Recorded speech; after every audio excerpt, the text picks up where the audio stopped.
so many hard landing discussions around China that, even when I started in 2004 and Governor Zhou Guangzhou was asked hard or soft landing, he said no landing, and he was absolutely right.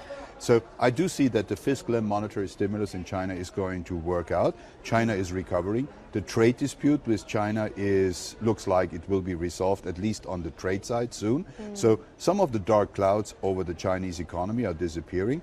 For us at UBS, because we have, as you said, a strong Asia and a strong China presence, whilst the diversification didn't help us when the economy came down over the end of last year, the recovery that is V-shaped and differentiated, emerging markets are already rebounding. We're benefiting from that.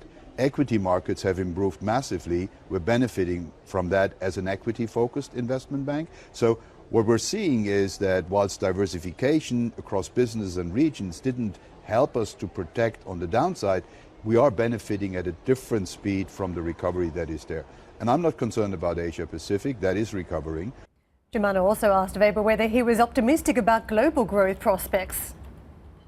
I actually teach the year off in Davos usually, and everyone was really very negative about the year. I was among the more optimistic one, and I think what we saw last year was a synchronized downturn globally in almost every constituency, and growth rates have roughly halved. So with that global downturn, business diversification doesn't help you because business goes down everywhere. And even across businesses, it was touching equity markets, it was touching IPOs that were pulled, it was touching investor sentiment.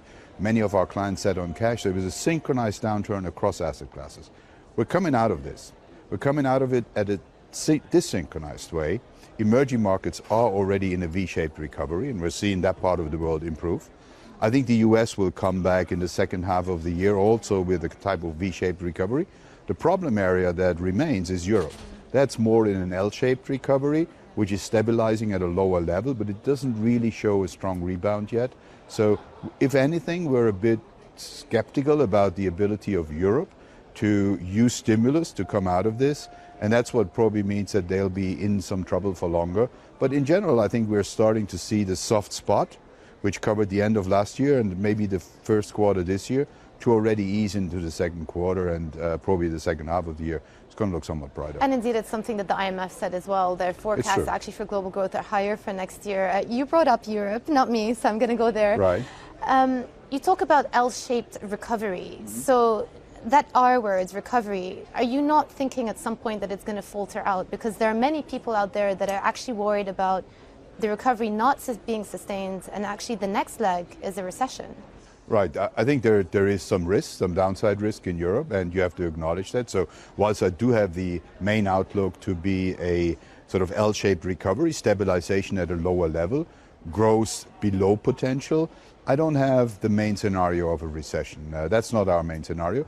It's part of the risk assessment. If you look at the Europe-specific risk, there is fiscal policy in many countries, including Italy and France, that is at the 3%, even in the good times. So if close to 3%. Yeah. But if the economy needs stimulus, it's very hard to add 1 or 2% of GDP as fiscal stimulus if you're already at the Maastricht criteria. The only country that has fiscal space to maneuver is Germany.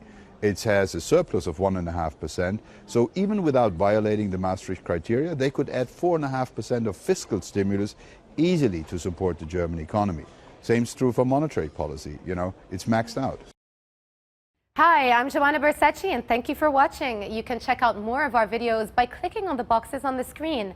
And don't forget to subscribe to our channel for more from CNBC International. Thank you for watching.